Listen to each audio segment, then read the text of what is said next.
Deposition Authority Regulation 10.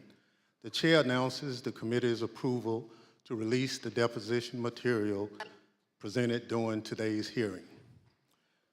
Good afternoon, and may God bless the United States of America. 4 months ago, this committee started to present our findings to you, the American people. From the beginning, we understood that some people watching those proceedings would wrongly assume that the committee's investigation was a partisan exercise.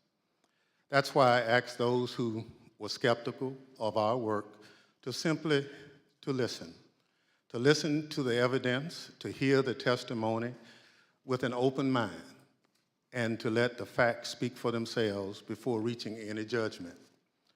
Over the course of these hearings, the evidence has proven that there was a multi-part plan led by former President Donald Trump to overturn the 2020 election.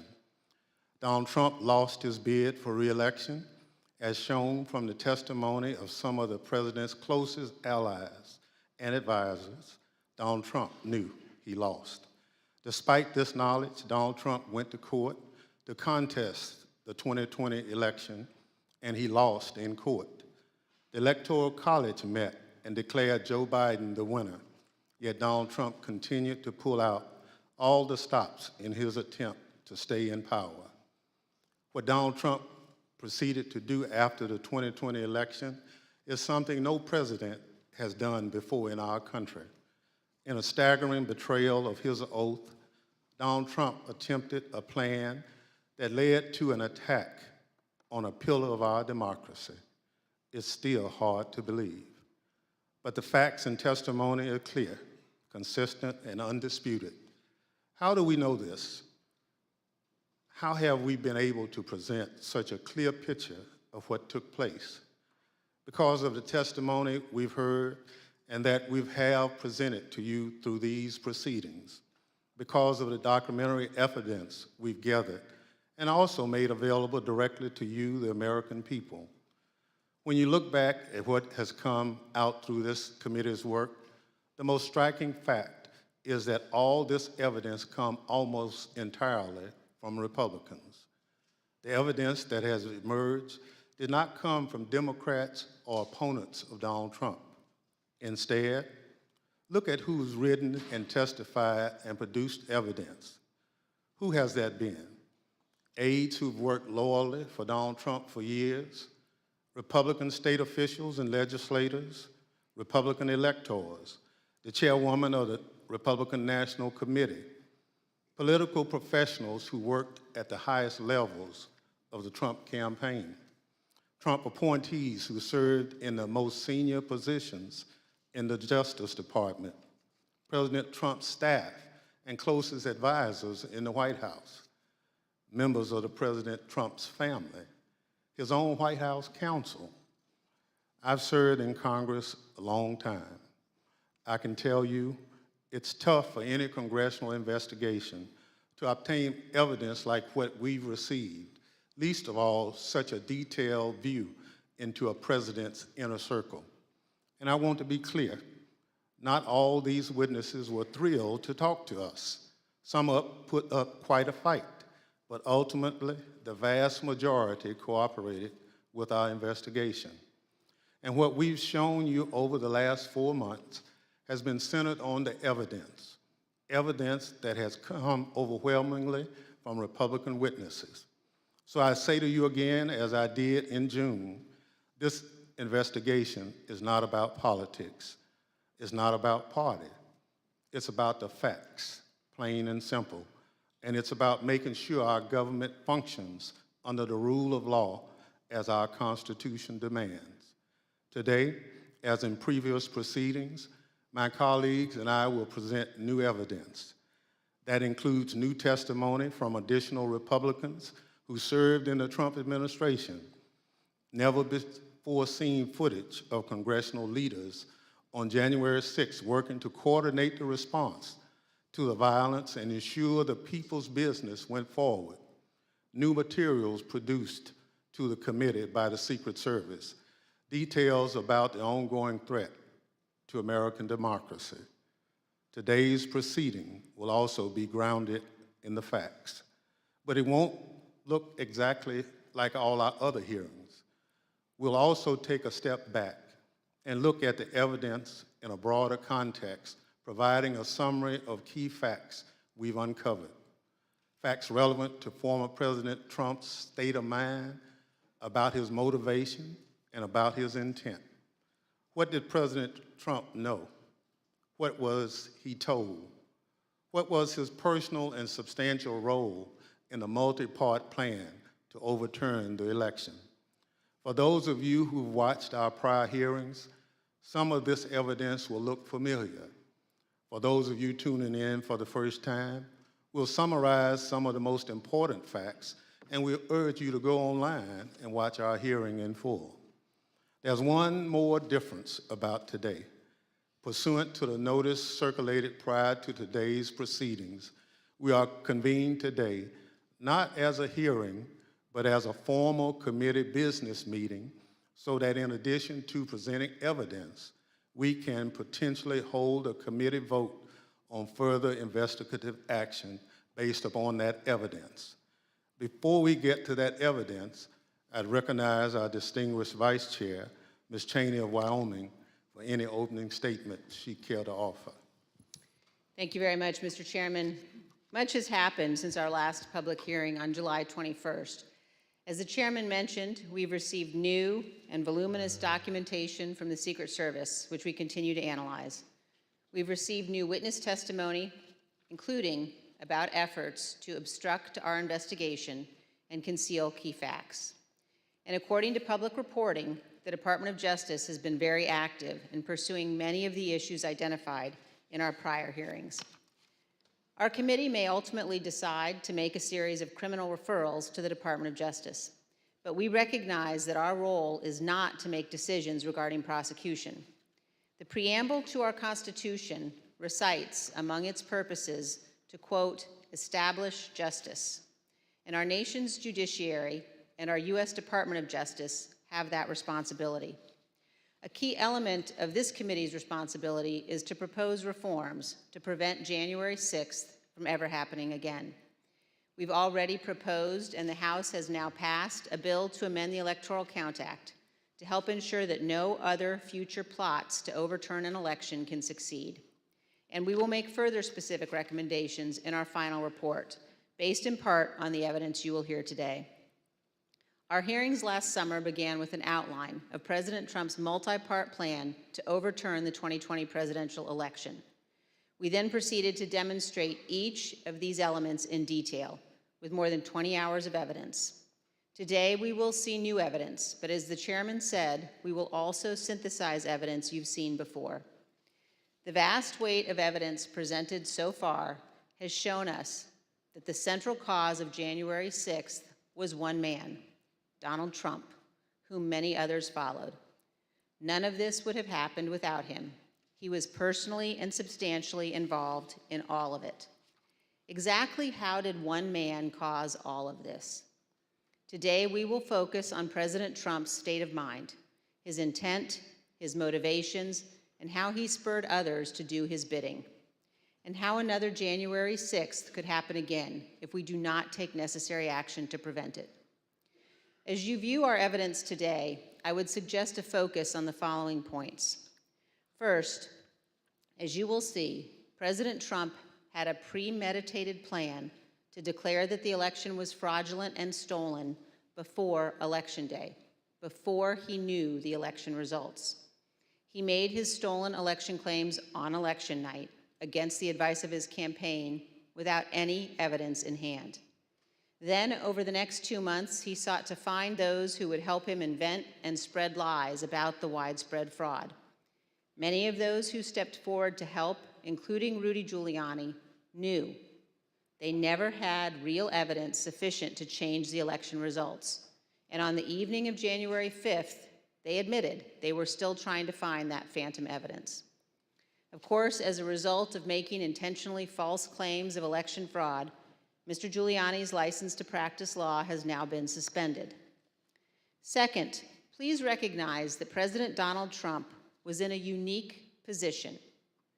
better informed about the absence of widespread election fraud than almost any other American. President Trump's own campaign experts told him that there was no evidence to support his claims. His own Justice Department appointees investigated the election fraud claims and told him point blank they were false. In mid-December 2020, President Trump's senior advisors told him the time had come to concede the election. Donald Trump knew the courts had ruled against him. He had all of this information, but still he made the conscious choice to claim fraudulently that the election was stolen, to pressure state officials to change election results, to manufacture fake electoral slates, to attempt to corrupt our Department of Justice, to summon tens of thousands of supporters to Washington. Knowing that they were angry, knowing that some of them were armed, he sent them to the Capitol. Then, as the riot was underway, he incited his supporters to further violence by publicly condemning his vice president. And then he refused for hours to disband his rioting supporters and instruct them to leave the Capitol, even when he was begged repeatedly to do so. None of this is normal or acceptable or lawful in our republic. Third, please consider today who had a hand in defeating President Trump's efforts to overturn the election. Vice President Pence, Bill Barr, Jeff Rosen, and others at the Department of Justice, state Republican officials, White House staff who blocked proposals to mobilize the military to seize voting machines and run new elections, our Capitol Police, aided by the Metropolitan Police, other federal law enforcement, and our National Guard, who arrived later in the afternoon.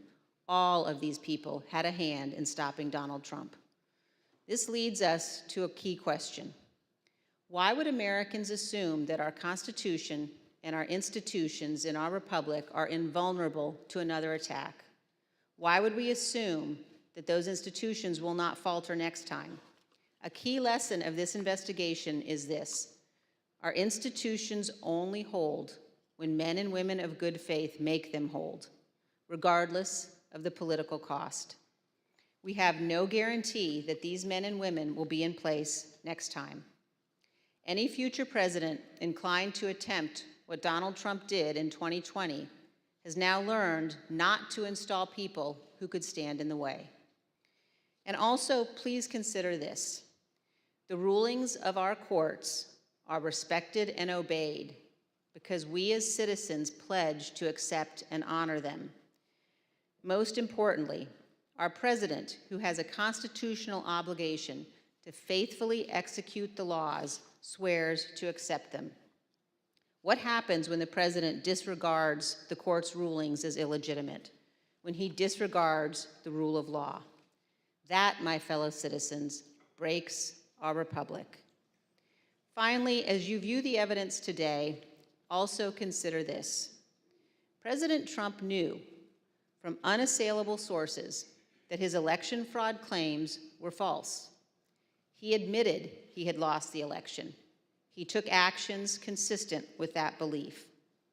Claims that President Trump actually thought the election was stolen are not supported by fact and are not a defense. There is no defense that Donald Trump was duped or irrational. No president can defy the rule of law and act this way in a constitutional republic, period. Mr. Chairman, our nation's federal judges are sworn to do impartial justice, to preserve our Constitution and preserve our Union. Dozens of these judges have been addressing January 6th cases, and many have given us plain, unmistakable warnings about the direction of our republic. Let me read from one judge's statement given at a recent sentencing hearing. Quote, "High-ranking members of Congress and state officials who know perfectly well the claim of fraud was and is untrue, and that the election was legitimate, are so afraid of losing their power they won't say so. It has to be crystal clear that it is not patriotism, it is not standing up for America, to stand up for one man who knows full well that he lost, instead of the Constitution he was trying to subvert. Mr. Chairman, the violence and lawlessness of January 6th was unjustifiable. But our nation cannot only punish the foot soldiers who stormed our Capitol. Those who planned to overturn our election and brought us to the point of violence must also be accountable. With every effort to excuse or justify the conduct of the former president, we chip away at the foundation of our republic. Indefensible conduct is defended, inexcusable conduct is excused. Without accountability, it all becomes normal and it will recur. So as we watch the evidence today, please consider where our nation is in its history. Consider whether we can survive for another 246 years.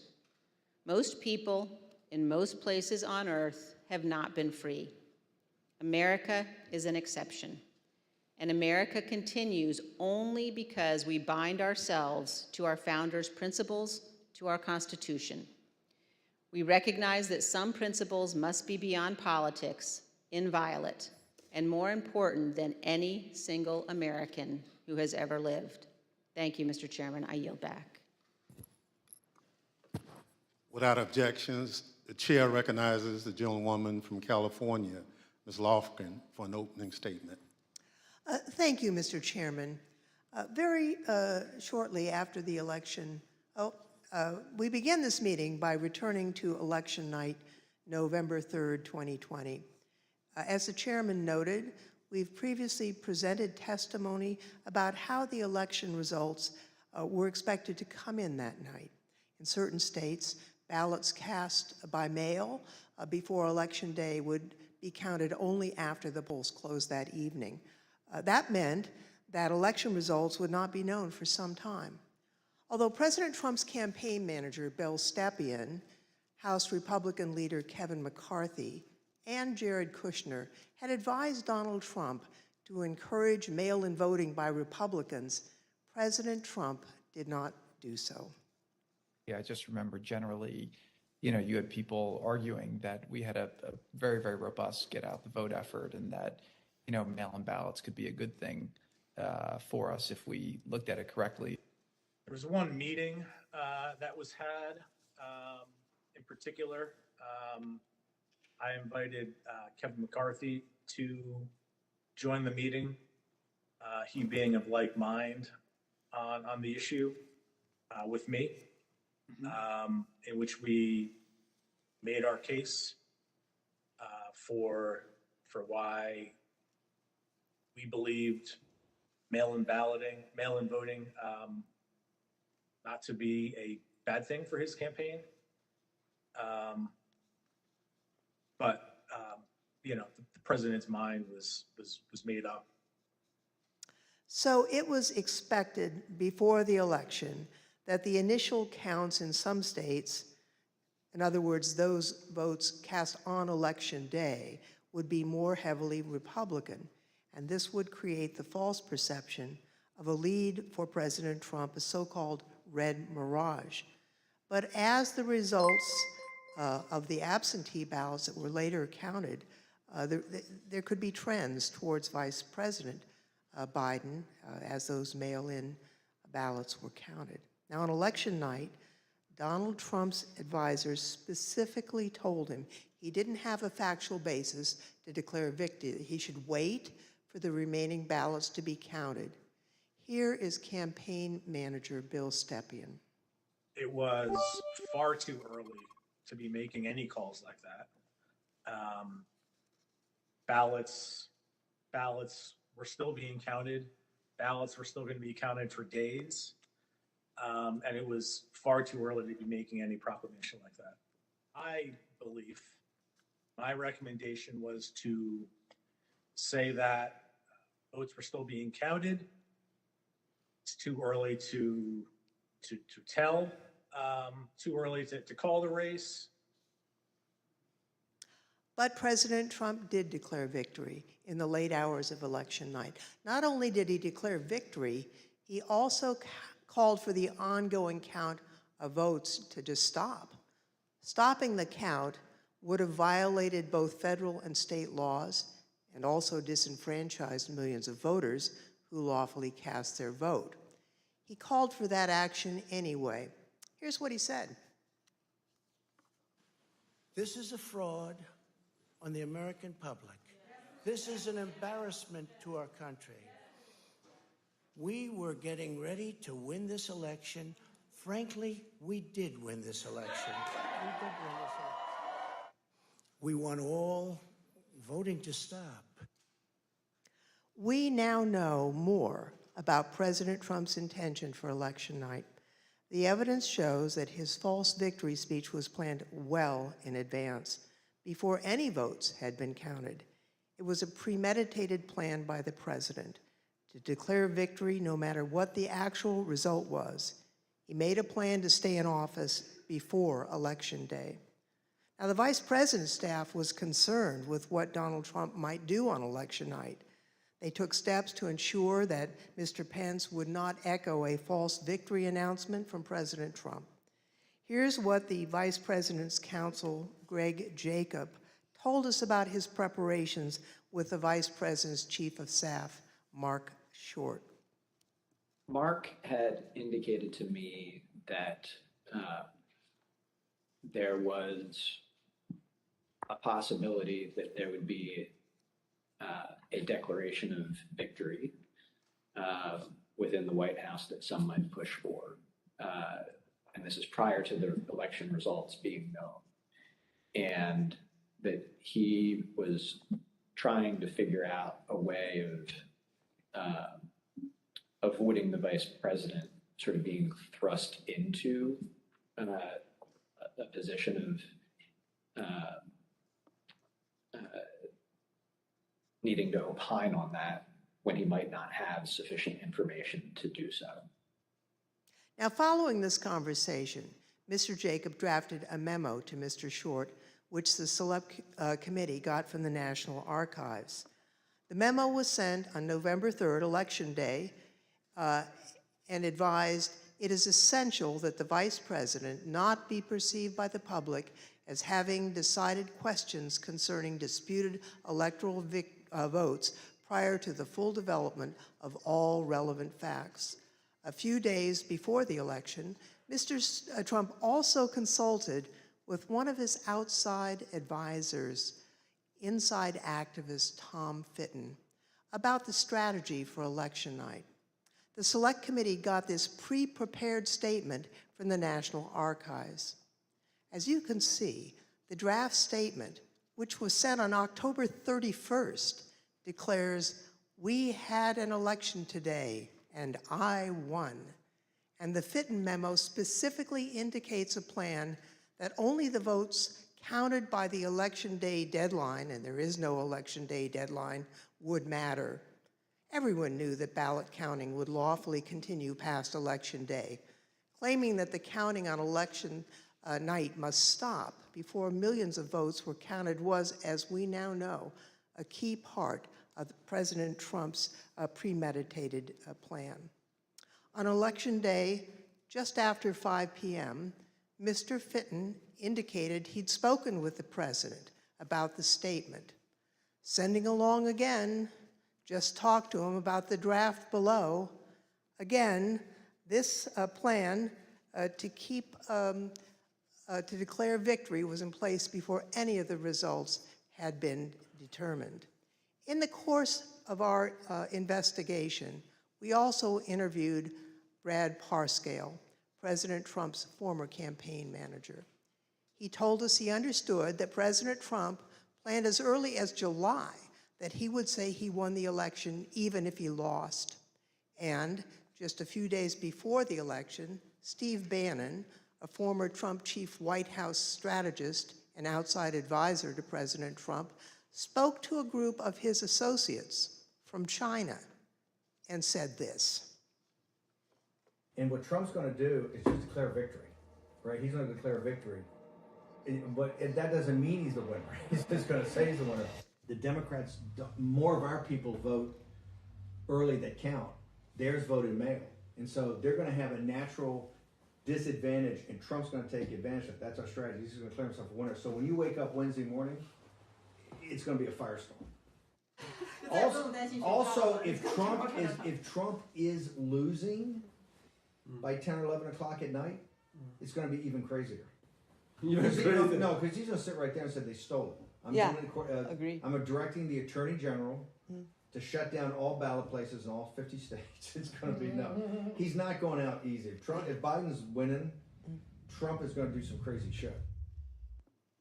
As you know, Mr. Bannon refused to testify in our investigation. He's been convicted of criminal contempt of Congress, and he's awaiting sentencing. But the evidence indicates that Mr. Bannon had advanced knowledge of Mr. Trump's intent to declare victory falsely on election night, but also that Mr. Bannon knew about Mr. Trump's planning for January 6th. Here's what Bannon said on January 5th. All hell is going to break loose tomorrow. It's all converging, and now we're on, as they say, the point of attack, right? The point of attack tomorrow. I'll tell you this. It's not going to happen like you think it's going to happen, okay? It's going to be quite extraordinarily different. And all I can say is strap Hello. in. I'm so sorry that I'm late, everybody. Tomorrow it's game day. So I'm going to stay strap quiet in. while Let's get this ready. man talks. Another close associate of Okay, well, Donald this Trump woman. apparently These knew of people. Mr. Trump's intentions. I'll be right as back. well. Right here. Now, I'm Roger here. Stone is a political operative with a reputation for dirty tricks. In November 2019, he was convicted of lying to Congress and other crimes and sentenced to more than 3 years in prison. He's also a longtime advisor to President Trump and was in communication with President Trump throughout 2020. Mr. Trump pardoned guys. Roger Stone on It's so December good to see you guys. 23rd, 2020. Now, recently, the Select Committee got footage of Mr. Stone before and after the election from Danish filmmaker Christopher Gilbranson, pursuant to a subpoena. Hi, Jesse. Right before Thank the you so election, much. Hi, here's AJ. Roger Stone talking about what President Trump would do after the election. Let's just hope we're I celebrating. have missed you guys so much. suspect I it'll be- have. I really do suspect It's it'll been like still a be up month. in the air. But when that happens, the key thing to do is to claim victory. Possession is 9/10 of the law. No, we won. Fuck you. Sorry, over. We won. You're wrong. Fuck you. I said, fuck the Lord, and let's get right to the violence. That's what I'm Hi, Alpha Pine. Yeah, it's been a long time. How are you? Smashing pumpkins, if you know what I mean. Oh, yeah. The Select Committee called Mr. Stone as a witness, but he invoked his Fifth Amendment right Used to be Roxanne. against Okay, okay. self-incrimination. Do you believe the violence on January 6th was justified? Duly noted. Do you want me to just call you AJ? Counsel, I respectfully decline to answer your question on the basis of the Fifth Amendment. And Mr. Stone, did you have any role in planning for the violence on January 6th? Once again, I will Funny you should assert the ask. Fifth Amendment Reaper, right to decline to Josiah answer got your the new, or not the new, the first book. Although we don't yet have all the relevant records of He Roger surprised me with a Stone's bunch of stuff while I was communications, away. even Stone's own social media posts acknowledge that he spoke with Donald Trump on December 27th as preparations for January 6th were underway. In this post, you can see how Roger Stone talked about his conversations with President Trump. He wrote, "I also told the president exactly how he can appoint a special counsel with full subpoena power to ensure those who are attempting to steal the 2020 election through voter fraud are charged and convicted, and to ensure Donald Trump continues as our president." As we know by now, the idea for a special counsel was not just an idle suggestion. It was something President Trump had actually tried to do earlier that month. We know that Roger Stone was at the Willard Hotel on January 5th and 6th, and we know from other witness testimony that President Trump asked his I'm with chief you, of Alpha staff, Pine. Mark Entirely Meadows, that. to speak with Roger Stone and General Michael Flynn that night. In addition to his connection to President Trump, Roger Stone maintained extensive direct connections to two groups responsible for violently attacking the Capitol, the Oath Keepers and the Proud Boys. Individuals from both of these organizations have been charged with the crime of seditious conspiracy. Now, what is seditious conspiracy? It is a conspiracy to use violent force against the United States, to oppose the lawful authority of the United States. Multiple associates of Roger Stone from both the Oath Keepers and the Proud Boys have been charged with this crime. Close associates of Roger Stone, including Joshua James, have pled guilty to this crime. We know that at least 7 Oath Keepers who have been criminally charged provided personal security for Roger Stone or were seen with him on January 6th or in the weeks leading up to January 6th.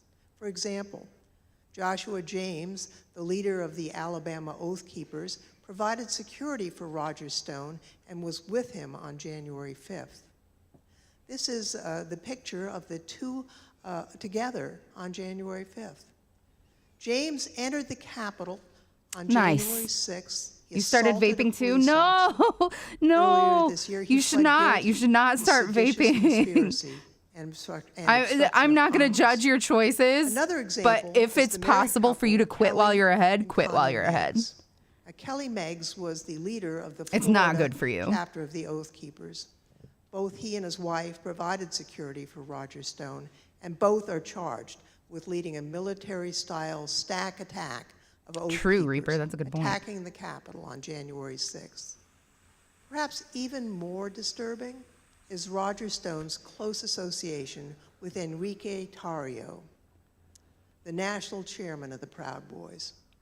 Roger Stone's connection with Enrique Tarrio and the Proud Boys is well documented by video evidence with phone records the Select Committee has obtained.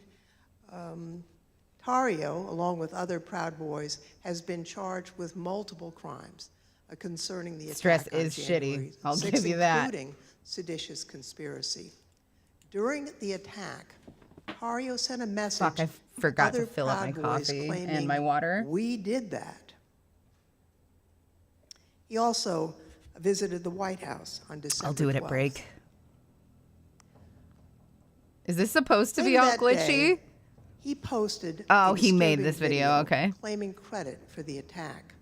This video, posted on January Woof, I'm 6th, sorry that you live in was Texas. apparently That's a bummer. created prior to the attack. This big lie, President Trump's effort to convince Americans that he had won the 2020 election, began before the election No spoilers, results Reaper, no even came spoilers. in. It To was say nothing intentional. more. It was premeditated. It was not based on election results. I'm a or psycho any about evidence of actual spoilers. fraud affecting the results, or any actual problems with voting machines. It was a plan concocted in advance to Lilith, convince thank you his so much for supporters resubbing. that he won. And the people who Got a seemingly puppy? knew Me and about Josiah that are starting the plan in process of getting a advance puppy. We're in would talks with a ultimately golden play retriever a breeder. significant role. I'm so in the excited. events of January 6th. Mr. Chairman, I yield back. Gentlewoman yields back. Congratulations on Chair your puppy. recognizes I didn't mean to gentleman just from hijack Illinois, that. That's so wonderful. What's his Mr. name? for an His or her opening name? statement. What kind? Thank you, Tell me Mr. everything Chairman. about your dog, please and Very thank you. shortly, I'm sorry, after I did not mean the to election, just stomp Trump on your campaign joy. recognized that they had likely lost An the election, accidental and litter they from your informed neighbors? Donald Trump of that fact. Even before the networks Yeah, Aaron's called in the chat. race for Aaron is President best. Biden on November 7th, his chances of pulling out a victory were virtually non-existent, and President Trump knew it. Do you know if anybody ever told the president that he had lost? Hi, babe. There wasn't a chance of him winning. I should be crocheting. I know that the president, when the networks called it, of course, he was informed about the network decision. That afternoon, at some point, myself and a handful of other folks went over and sat down with the president. So after 21, and, I need to increase. communicated. Yeah, I need that to increase the right away odds and of then us increase again prevailing after 21. in legal challenges were very small. Victoria, after the election, hi. as of Oh my November gosh, it's so wonderful 7th, to see all of In your you. judgment, what were the chances of President Trump winning the election? After that point, Your dad named him Spartan? That's so funny. I have a kitty cat named times, Sparta. I just did President it again. I'm so Trump sorry. acknowledged the reality of his Hail loss. Spartan. Although he publicly claimed that he had won the election, privately he admitted May that he defeat Joe Biden Xerxes. would take over as president. Here's a few examples of that. Yeah, I haven't been live in a hot So minute. we're in the Oval and there's a discussion going on. And the president says, I think it could have been Pompeo, but he says words to the effect of, Yeah, we lost. We need to let that issue go to the next guy, meaning President Biden. I remember maybe a week after the election was called. Oh, fuck. I need popped to into the remark this Oval stitch. just to like give the president the headlines and see how he was doing. And he was looking at the TV and he said, "Can you believe I lost to this effing guy?" Mark raised it with me on the 18th, and so following that conversation, where the motorcade ride driving back to the White House, and I said, like, does the president really Kazaz, that's a really good name for a And he dog. said, you know, a lot of times he'll tell me that he lost. A chocolate tricolor. If you feel like sharing pictures, if you have like a tweeted one or anything, by all means feel free to post a Knowing link. that he had lost and that Oh, he had only poopers. weeks left in office, President Trump rushed to complete his unfinished business. One key example is this. President Trump issued an order for large-scale U.S. troop withdrawals. He disregarded concerns about the consequences for fragile governments on the front lines of the fight against ISIS and al-Qaeda terrorists. Knowing he was leaving office, he acted immediately and signed this order on November 11th, which would have required the immediate withdrawal of troops from Somalia and Afghanistan, all to be complete before the Biden inauguration on January 20th. As you watch these clips, recall that General Keith Kellogg was the National Security Advisor to the Vice President and had served as Chief of Staff to the National Security Council for President Trump. And General Milley was the Chairman of the Joint Chiefs of Staff at the Pentagon. Are you familiar with a memo that the President reportedly signed on November 11th, 2020, ordering that troops be withdrawn from Afghanistan and Somalia? Yes. So I think you might have seen some things where there's a memo or something from Johnny McEntee to Douglas McGregor. It says, here's your task. Sorry, babe, I'm older than you, and I've always said that if I got a dog, its name would be Zero Dog Z. When you first interviewed and met Colonel Douglas McGregor, is it fair to say you discussed this? It's a terrible name for a dog, and I promise to not do that. Of withdrawing from Somalia and Afghanistan, correct? Yeah, I'm sure that was part of it. Yeah. I'll hit you up, Reaper, if I'm having trouble. How The about? position that he was taking over there was senior advisor to the Secretary of Defense. Is that correct? Yes. So on that same Yeah, but everybody would think that I named it after Nightmare he Before Christmas, and while I'm very goth, I'm not day going to do that. DOD leadership was not going to take any of those steps without an order. Without a directive, yeah. I explained in language. I'll that check should after be in the stream, order, AJ, that's so I was exciting. in the meeting with McEntee, and this was my answer to him. I said, if you want this to happen, or the president wants this to happen, he's got to write an order. So you never wrote this down in any capacity? I sketched on a piece of paper for him some key statements. The president directs. This is, what's the right word? Boilerplate language? Who within his office drafted the order? I've almost been Sally a bunch of times, but really the uwu goths have ruined that movie for me. Brings it into the president. President signs it, and boom, it's over, faxed over, or emailed, scanned over. I definitely took it the right name. Was it by auto pen Or the right was way. it the president himself signing You'd it? be amazing. I think that a trio of friends being the three little troublemaker came kids that would signature? actually be so fucking cute. I did. Throw plastic It and is candy odd. spiders It at is people. non-standard. It I is cannot keep potentially count. You guys are the dangerous. best. I personally thought it was militarily not feasible, nor wise. And I proceeded to tell the PPO and proceeded to tell McGregor that if I ever saw anything like that, I would do something physical. Because I thought what that was done was a tremendous disservice to the nation.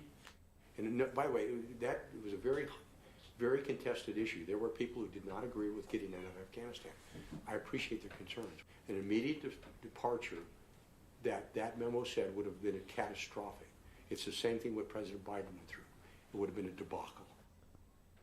Keep in mind, the order was for an immediate withdrawal.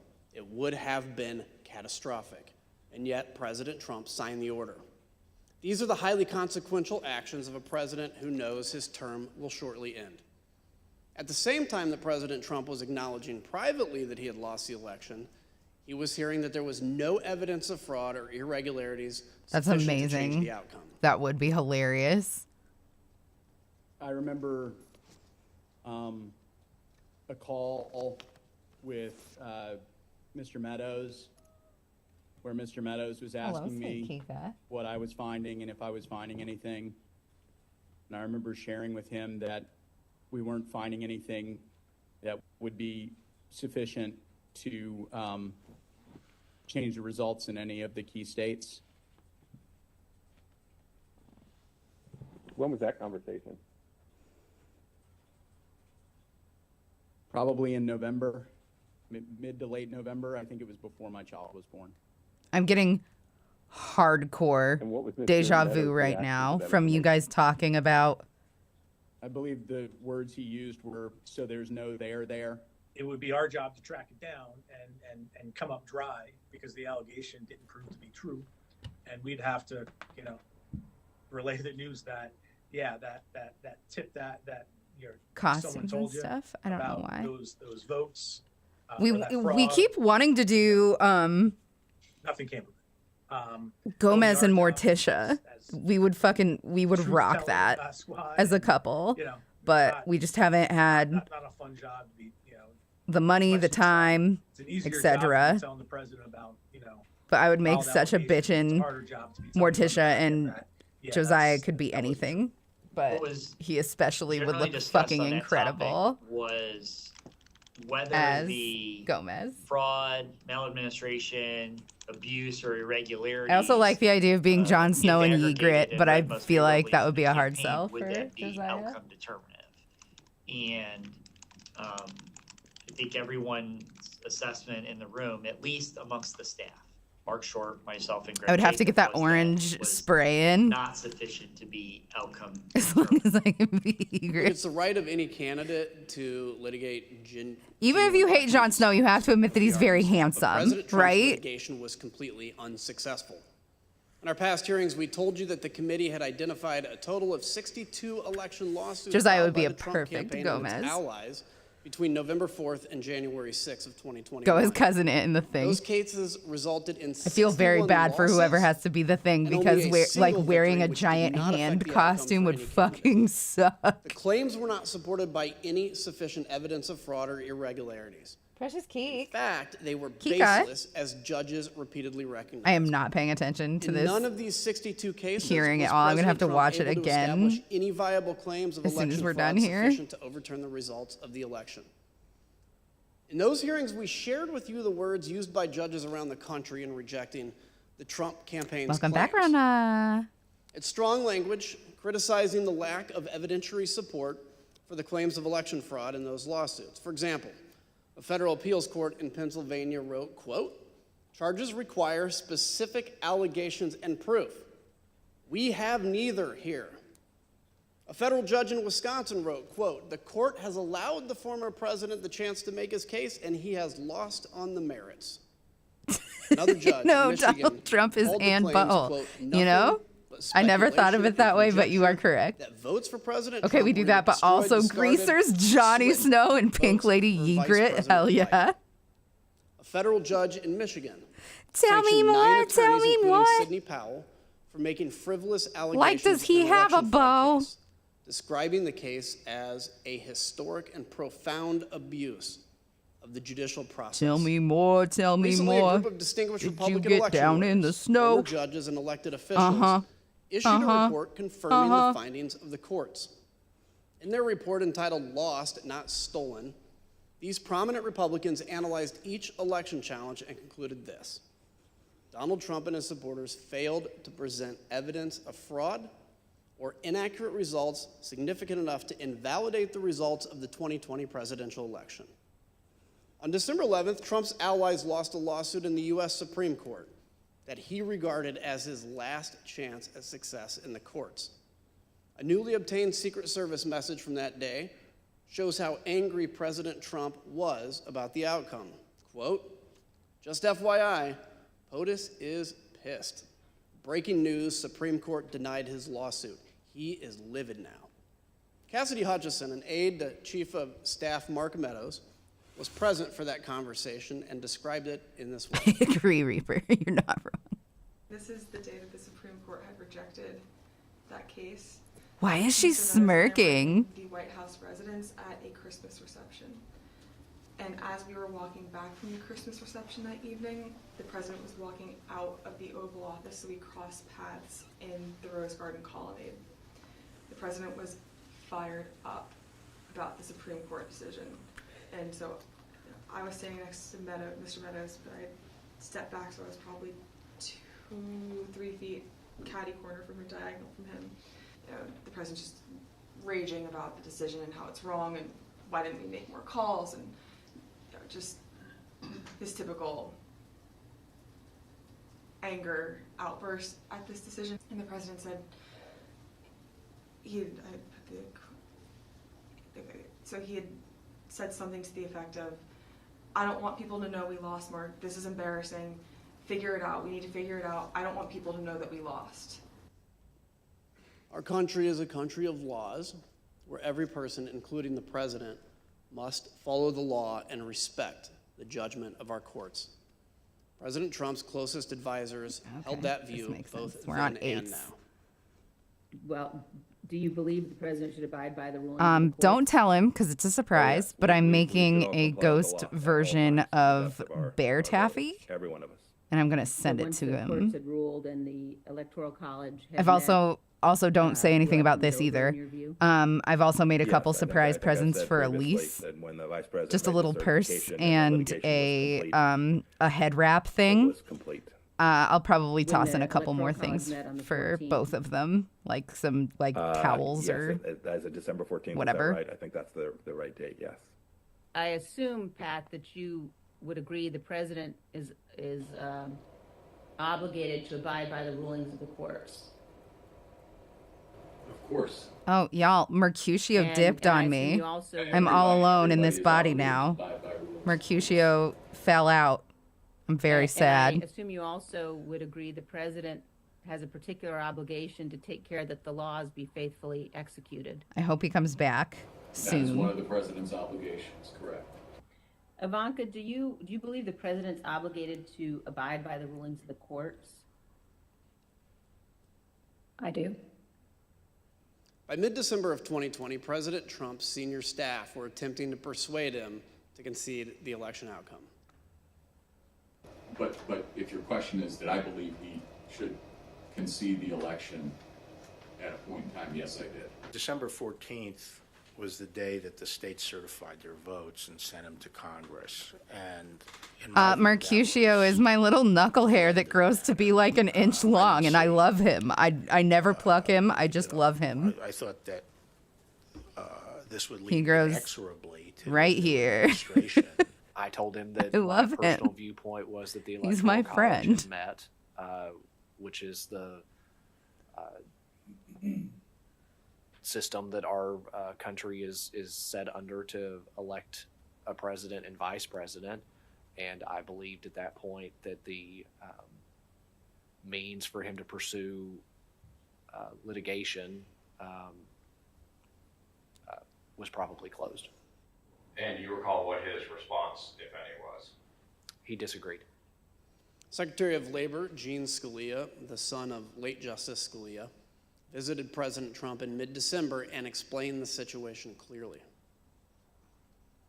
And so I had to put a call into the president. I might have called on the 13th. We spoke, I believe, on the 14th, in which I conveyed to him that I thought that it was time for him to acknowledge that President Biden had prevailed in the election. But I communicated to the president that when that legal process is exhausted and when the electors have voted, that's the point at which that outcome needs to be expected. I told him that I did believe, yes, that once those legal processes were run, if fraud had not been established, that had affected the outcome of the election, that unfortunately I believed that what had to be done was concede the outcome. Not only did the courts reject President Trump's fraud and other allegations, his Department of Justice appointees, including Bill Barr, Jeffrey Rosen, and Richard Donahue, did as well. It is so hard President Trump to crochet with a needle that, or a hook that feels and senior staff like were it is telling him. too He knew he had lost the election, but he too made small the for the deliberate yarn you're choice using. to ignore the courts, to ignore the Justice Department, to ignore his campaign leadership, to ignore senior advisors, and to pursue a completely unlawful effort to overturn the election. His intent was plain: ignore the rule of law and stay in power. Mr. Chairman, I yield back. Gentleman yields back. The chair recognizes the gentlewoman from Virginia, Ms. Luria. Thank you, Mr. Chairman. Mid-December was a turning point. President Trump made a decision, a choice, to ignore the courts and his advisors and to push forward to overturn the election.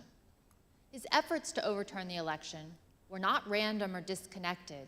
Rather, they were part of a coordinated, multi-part plan to ensure that he stayed in power.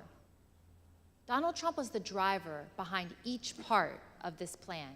He was personally The way that me and Josiah do it, we take a lot of baths together, Of course, a probably key like once a element of the week. plan We take a bath together. continuing to convince tens of millions As of soon as the water is done did not, running, in we fact, pop it lose. in. Again, he did this even And though his own then campaign advisors once and it's his like Justice Department half officials done, told him we claims of get fraud in. were And wrong. so like there's plenty in the water already, you'll see that even when but top law then we enforcement also get to be told the in while it's president still his fizzing. election fraud claims were false. We also use these still little repeated oil the beads claim that are amazing in and the like days and Epsom weeks salt. We that have followed. awesome baths. Sometimes We just need a even the bigger very next bathtub. day. Raised the Dominion voting machines, which I found to be among the most disturbing allegations. Disturbing in the sense that I saw absolutely zero basis for the allegations. I told them that it was crazy stuff, and they were wasting their time on that, and it was doing a grave disservice to the country. We have a company that's very suspect. Its name is Dominion. With the turn of a dial or the change of a chip, you can press a button for I Trump. hate this man. And the vote goes to Biden. What kind of a system is this? We definitely talked about Antrim County. What an again. embarrassing That was sort of fucking done at that loser. point because the hand recount had I been done can't and believe all that dude ever got to But be we leader of cited the back free to that world. to say, you know, this I is an can't example of what believe people are it. telling you and what's being filed in some of these court filings that are just not supported by the evidence. And this is the problem. The problem is people keep telling you these things and they turn out not to be true. The only business he's ever had that was successful was one that he didn't even start. One that has existed for fucking decades before he was. Ugh. From Trump to Biden. Ugh. And the God, I same hate him. systems are used in the majority of states in our country. I went into this and would, tell them how crazy some of these allegations were and how ridiculous some of them were. I'm talking about some of them like, more absentee votes were cast in Pennsylvania than there were absentee ballots requests. Stuff like that was just easy to blow up. There was never an indication of interest in what the actual facts were. There were more votes than there were voters. Think of that. You had more votes than you had voters. That's an easy one to figure. And it's by the thousands. Then he raised the big vote dump, as he called it, in Detroit. And that, he said people saw boxes coming into the counting station at all hours of the morning. And I said, Mr. President, there are 630 precincts in Detroit, and unlike elsewhere in the state, they centralized the counting process, so they're not counted in each precinct. They're moved to counting stations, and so the normal process would involve boxes coming in at all different hours. This is Michigan. At 6:31 in the morning, a vote dump of 149,772 votes came in unexpectedly. With regard to Georgia, we looked at the tape, we interviewed the witnesses, There is no suitcase. The president kept fixating on this suitcase that supposedly had fraudulent ballots and that the suitcase was rolled out from under the table. And I said, no, sir, there is no suitcase. You can watch that video over and over. There is no suitcase. There is a wheeled bin where they carry the ballots, and that's just how they move ballots around that facility. There's nothing suspicious about that at all. I need to count really quick. You're not going to be able to see. Election officials pull boxes, Democrats, and suitcases of ballots out from under a table. You all saw it on television. Totally fraudulent. Stop. This happened over and over again, and our committee's report will document it. Purposeful lies made in public directly at odds with what Donald Trump knew from unassailable sources, the Justice Department's own investigations and his own campaign. Donald Trump maliciously repeated this nonsense to a wide audience over and over again. His intent was to deceive. President Trump's plan also involved trying to coerce government officials to change the election outcome in the states he lost. Just a second He here. personally reached out to numerous state officials and pressured them to take unlawful steps to alter the election results in those states. These actions, taken directly by the president himself, made it clear what his intentions were: to prevent the orderly transfer of power. We all recall, for example, President Trump's tape-recorded call with Georgia Secretary of State Brad Raffensperger. At the time this call occurred, President Trump The had layers already of been told production value repeatedly going on by is the US impressive. Justice On Department, by his the, campaign, and by his advisors that his allegations of fraud in Georgia. I'm so sorry. I guess I don't know what you mean. Do you mean on my stream or do you mean on all the? I want to do is this. I just want to find 11,780 votes, which is one more The than we hearing have, stream. because we won the state. Look, we need only 11,000 votes. We have far more than that as it stands now. Kataro We'll Canine have more and said more. So the what are we layers of gonna do production about it? value I going only on is need impressive. 11,000 I think votes, fellas. I think I need that they're talking 11,000 about votes. with Give the me a break. hearing, and I agree. I think that they've really made everything very I easy just to wanna follow. find 11,000. I can't find my little votes. That's an teddy extraordinary bear demand by the pattern, president, especially since he already knew from the Justice which Department is bad. there was no genuine basis for this request. No one could think it would be legal for the Secretary Okay, of Aaron, we'll State miss ya. to simply find the votes the president needed in order to win. Secretary Raffensperger told the president the truth, that he lost the election in Georgia. But President Trump did not accept that answer. Instead, he suggested that Secretary Raffensperger himself might be prosecuted. That's a criminal offense. And, Can somebody you just can't type let that teddy happen. bear in That's chat a for big me? risk Hi, for you and Justin. How Mariah, are you? Your lawyer. That's a big risk. Everybody go vote for Justin's podcast. He's up for an award. Justin, link it. Immediately after the call, Cassidy Hutchinson Thank you had so a much. conversation with Chief of Staff Mark Meadows. I remember looking at Mark and I said, Mark, you can't possibly think we're going to pull this off. Like, that call was crazy. And he looked at me and just started shaking his head, and he was like, no, Cass, he knows it's over. Hell yeah. He knows That he worked. lost, but we're going to keep trying. There's some good options out there. Hell yeah, so we're gonna thank you keep so trying. much. This call and other related activity is now the focus of an ongoing criminal investigation in Fulton County, Georgia. And Georgia's not the only state where President Trump tried to pressure state officials to change the results. Oh, please don't do He this. also attempted to pressure state officials in Arizona, Pennsylvania, and Michigan to change the results in those states as well. While President Trump was pressuring state officials, he was also trying to use the Department of Justice to change the election result. His top officials told him that there was no evidence to support his claims of fraud, but he didn't care. As he told them, just say the election was corrupt and leave the rest to me and the Republican congressman. When these officials would not do what he said, President Trump embarked in an effort to install Jeff Clark as acting attorney general, solely because he would do what others in the department would not do. We know that Trump was doing so for a specific purpose, so Clark could corruptly employ the Justice Department's authority to help persuade the states to flip electoral votes. For example, when Richard Donahue and Jeff Rosen, both appointed by President Trump, learned of Mr. Clark's proposal, here's why they said they forcefully rejected it.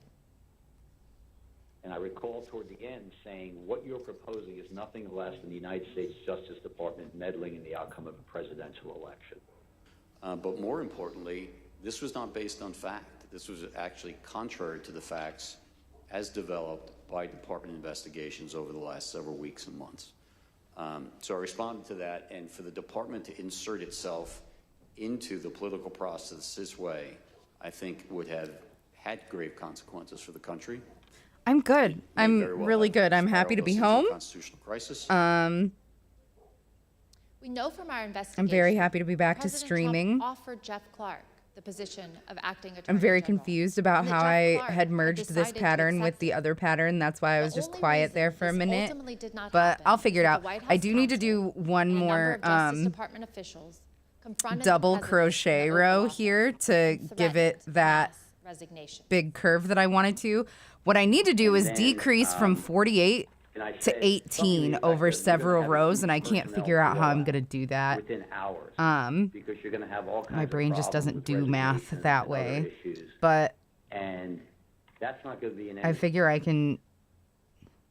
The president ultimately relented only because the entire leadership of the Department of Justice, as well as Probably his do White it House backwards. counsel, Maybe I should make threatened the to head. resign. Mr. Chairman, I yield back. Gentlewoman yields back. The chair recognizes the I don't gentlewoman know. from Florida, Mrs. Murphy, for an opening statement. I don't know how I Thank you, Mr. fucking Chairman. managed to fuck President this up so Trump's bad. efforts to unlawfully overturn the results of the 2020 election were not limited to the big lie and pressuring state officials and the Department of Justice officials. Another key part of the president's effort was a scheme to assemble fake electors to cast false electoral votes in the states the president Oh, had actually, lost. no, I know This was exactly how. something done Okay, not we're only good. Everything's without the fine. president's Everything's fine. knowledge, I but figured it also out. with his We're good. direct participation. Ronna McDaniel, chair I'm of the very Republican excited that National all this Committee, evidence is testified coming before out this committee that President Trump and is being and his laid out attorney, so Dr. John plainly. Eastman, called I her feel like and these asked her to hearings really arrange for are fake doing a lot to electors meet deprogram a and bunch of reverse the MAGAs. process of casting fake votes. Maybe not enough. I'm concerned that maybe it When won't I be enough, received the but I call, like it's demonstrable again, that this I is don't remember the working, exact right? date. And then It was also, from the White House switchboard. I'm hoping that with all this and evidence it was and with all of it President plainly Trump laid who out, that contacted charges can me. be brought. Of course, I want to know a fun fact about your puppy. I very much want to know a fun fact about your He puppy. introduced me to You never a have to gentleman ask if I want. named, Just John bring the Eastman. fun facts. So I You can just skip that vaguely step remember next him time where you mentioned ask that he if was I a want to, because professor, the answer and is then always yes. Essentially, he turned the call over to Mr. Eastman, who then proceeded to talk about the importance of the RNC helping the campaign gather these contingent electors in case any of the legal challenges that were ongoing changed the result of any of the dates. He smiles when he's excited. These Oh, fake electors baby. were ultimately part of the president's plan to replace genuine That David Biden Mitchell, electors are we with the bad Trump guys? electors Yeah. on January 6th. Straight up. As part of this plan, the false electoral slates were sent to the National Archives and to the Capitol. The fake electors plan was also tied to another plan, the coercive pressure campaign to make Vice President Mike Pence reject or refuse to count certain Biden electoral votes so that President Donald Trump would, quote, win re-election instead. Here is what Vice President Pence has said about this scheme. President Trump said I had the right to overturn the election. But President Trump is wrong. I had no right to overturn the election. The presidency belongs to the Thank goodness American this guy people wasn't and the as American evil as he people could have belong. been, because he's like Trump, but Frankly, smart. there is no idea more un-American than the notion that any one person could choose the American president. Make no mistake, President Trump knew that what he was demanding Vice President Pence do was illegal. He was informed of this repeatedly, and specifically on January 4th. Even his lawyer, John Eastman, admitted in front of President Trump that this plan would break the law by violating the Electoral Count Act. Did John Eastman ever admit, as far as you know, in front of the president, that his proposal would violate the Electoral Count Act? I believe he did on the 4th. And Dr. Eastman confirmed this in writing. Recall this email written on January 6, in which Vice President Pence's counsel asked Dr. Eastman, "Did you advise the president that in your professional judgment, the vice president does not have power to decide things unilaterally?" Dr. Eastman replied, "He's been so advised." Of course, President Trump's own White House counsel, Pat Cipollone, also recognized that this plan was unlawful. Here is Mr. Cipollone's testimony. My view is that the vice president didn't have the legal authority to do anything except what he did. There is no doubt that President Trump's pressure campaign on Vice President Pence was significant. On the morning of January 6, President Trump called the vice president from the Oval Office and demanded that he overturn the results of the election. Numerous witnesses told the Select Committee about the invective that President Trump leveled at his own vice president. Something to the effect, the wording's wrong. I made the wrong decision 4 or 5 years ago. And the word that she relayed to that the president called the vice president, I apologize for being impolite, but do you remember what she said her father called him? The P word.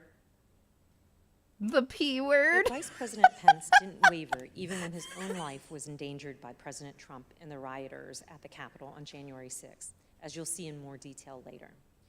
A federal judge concluded, based on this and other evidence, that President Trump's pressure campaign against the vice president likely violated multiple criminal statutes. In the end, all these people, Department of Justice officials, state elections officials, his own vice president, stood strong in the face of President Trump's immense pressure. But as we now know, President Trump had already summoned tens of thousands of his supporters to Washington on January 6 to take back their country. On December 19th, President Trump first told his supporters to come to Washington. In this and numerous other tweets, he fraudulently and repeatedly promoted January 6th as the day Americans could come and change the election outcome. For weeks, President Trump worked with others to plan the rally, intending all along that he would send an assembled crowd of angry supporters to the Capitol after his speech on the ellipse on January 6th. We obtained a text message that one rally organizer sent on January 4th. In part, it reads that, quote, POTUS is going to have us march there / the Capitol, and POTUS is going to just call for it unexpectedly. Again, each of these examples, the big lie, the pressure campaigns against state officials, the pressure campaign against the Department of I take Justice, it the last word after that was off. I have no president, idea what you're talking about, fake so sorry. electors, summoning the mob, all of this demonstrates President Trump's personal and substantial role in the plot to overturn the election. He was intimately involved. POTUS will never not remind me of He potatoes. was the That's central funny. player. Thank you, Mr. Chairman, and I yield back. Well, me too now. Yields back. Did you guys Chair see that Josiah recognizes Fish? the gentleman from He fixed my California, necklace Mr. and Schiff, put my for an special opening ring statement. on it. I Thank you, have my Mr. necklace Chairman. back. I'm so In our past happy. hearings, you have seen direct evidence that President Trump sent a crowd of his supporters to the Capitol on January 6th, knowing they were armed and angry. When the lady said something about the This P was word, last, most was desperate that what and she dangerous said? prong of his plan to disrupt the joint session. Oh, I don't know. and prevent the orderly transition of power. What a champ. He's the very best. On the I'm morning the of luckiest 6th, girl the who Secret ever Service was lived. at the ellipse, screening the members of the crowd as they entered the rally site. And they noticed something significant. And he's so about the handsome, crowd. too. Tens of thousands of people were outside the rally site, but did not want to go through the magnetometers, the metal detectors that were used to screen for dangerous weapons. Since our last hearings, the Select Committee has received He must greater have misheard her. cooperation No, from the Secret Service. he had called him a pussy. Nevertheless, Secret And Service text dude was messages from trying this to get her period to basically were say that, erased and she just in said the P days and word, months the following P the word. attack on the Capitol, even though documents and materials related to January 6th had already been requested by the Department of Justice. I'm sure he feels just as and lucky. Congress. He But we were got the able short to end of the obtain deal, but don't ever tell nearly him. 1 million emails, recordings, and other electronic records from the Secret Service. Over the month of August, the Select Committee began its review of hundreds of thousands of pages and multiple hours of that material, providing substantial new evidence about what happened on January 6th and the days leading up to it. He's just taller That as all review by a continues. lot, What but you're by like about a to full hear is foot. just a sample of the Hugging new him and is the relevant best. evidence that we I have was sort of received. distracted a bit. No problem. Mounting evidence before January 6th predicted We got you. violence. And not just violence generally, but violence directed at the Capitol. Intelligence about this risk was directly available to the U.S. Secret Service and others in the White House in advance of the ellipse speech, in advance of the march to the Capitol. The committee has shown evidence that President Trump was aware of the risk of violence.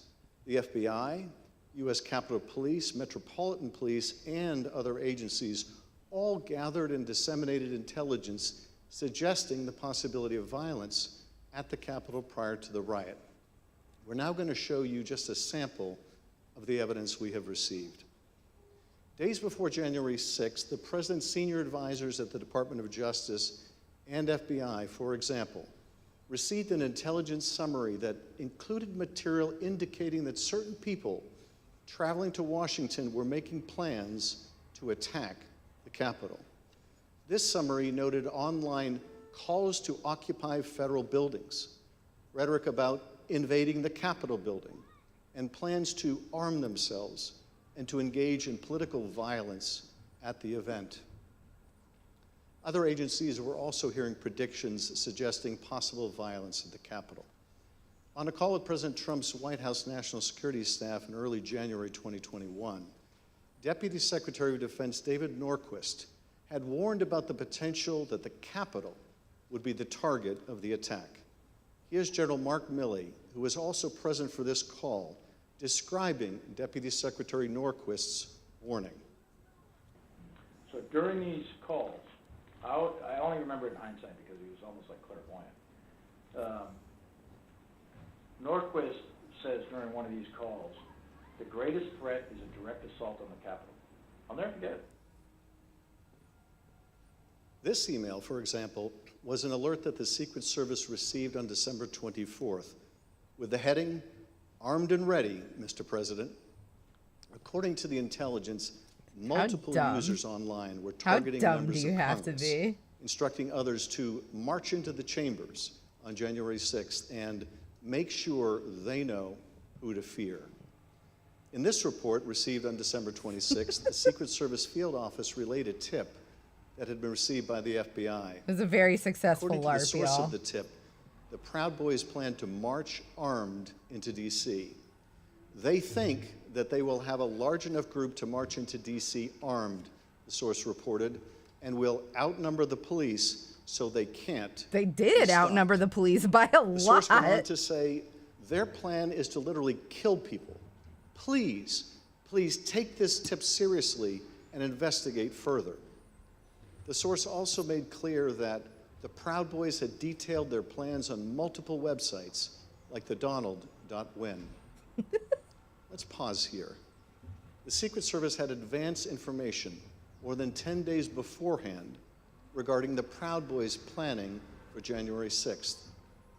We know now, of course, that the Proud Boys and others did lead the assault on our Capitol building.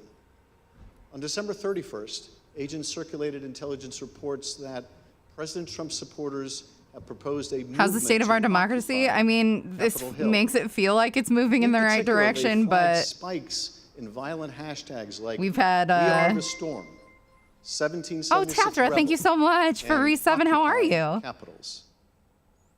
On January 5th, We've had false the Secret hopes Service open shattered source unit before. flagged a social media account on I'm the trying not to hold my Donald.win breath. that threatened to bring a sniper rifle to a rally on January 6th.